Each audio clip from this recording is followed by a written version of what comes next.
আমার বোন অনেক ছোট, সে বাঁচতে চায়, আপনারা তাকে একটু বাঁচান। কোরবানি ঈদের আনন্দে যখন ব্যস্ত সারা দেশ, ঠিক সেই সময় বাগেরহাটের শরণখোলার এক তরুণী হাসপাতালের বিছানায় মৃত্যুর সঙ্গে লড়ছেন। পরিবার, স্বপ্ন আর ভবিষ্যৎকে আঁকড়ে ধরে তিনি এখন একটাই কথা বলছেন, আমি বাঁচতে চাই। রাজধানীর পিজি হাসপাতালের একটি কক্ষে চলছে তার জীবনের সবচেয়ে কঠিন এর সংগ্রাম। জন্য আমার অনেক কষ্ট হয়, নামাজ পড়তে কষ্ট হয়, বসতে কষ্ট হয়, ঘুমাইতে কষ্ট হয়। সম্প্রতি সামাজিক যোগাযোগ মাধ্যমে ছড়িয়ে পড়া একটি আবেগঘন ফেসবুক পোস্ট দেশ জুড়ে মানুষের দৃষ্টি আকর্ষণ করেছে।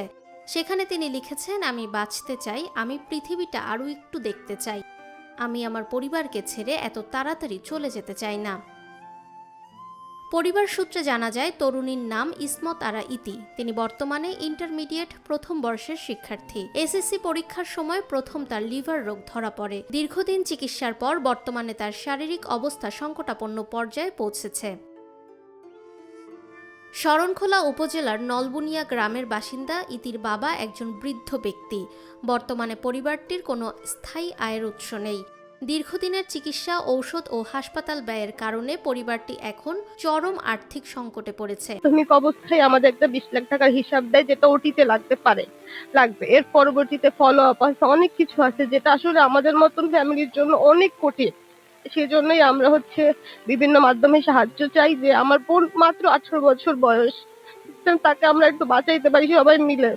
সেই চেষ্টার জন্যই আর কি বিভিন্ন মাধ্যমে বিভিন্ন জায়গায় এই পোস্ট গুলা সহযোগিতা চাওয়া। আমি শুধু দেশবাসীর কাছে একটুই বলবো, আমার বোন অনেক ছোট, সে বাঁচতে চায়, আপনারা তাকে একটু বাঁচান, কারণ আমরা একারা পারবো না, আমাদের সবার সহযোগিতা দরকার। চিকিৎসকদের পরামর্শ অনুযায়ী ইতির জীবন বাঁচাতে দ্রুত লিভার ট্রান্সপ্লান্ট প্রয়োজন, কিন্তু এই চিকিৎসা অত্যন্ত ব্যয়বহুল হওয়ায় প্রয়োজনীয় অর্থ সংগ্রহ করা পরিবারের পক্ষে প্রায় অসম্ভব হয়ে দাঁড়িয়েছে। আসলে আমরা কেমন বলবো যে আমরা পুরোপুরি শূন্য।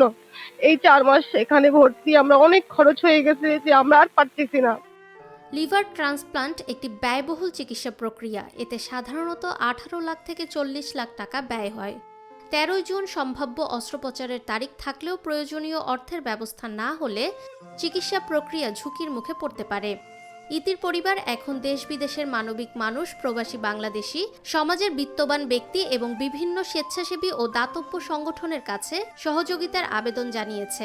আমি বাঁচতে চাই, আমি দুনিয়া দেখতে চাই। আমি আশা করি সবাই আমাকে সাহায্য করবে, দোয়া করবে, আমাকে বাঁচতে সাহায্য করবে, আমাকে সহযোগিতা করবে। হাসপাতালে এখনো লড়াই করে যাচ্ছে এই তরুণী। তার চোখে এখনো স্বপ্ন আছে, আশা আছে। হয়তো একটি সহানুভূতির হাত, সামান্য আর্থিক সহায়তাই হয়ে উঠতে পারে তার জীবনের নতুন সূচনা।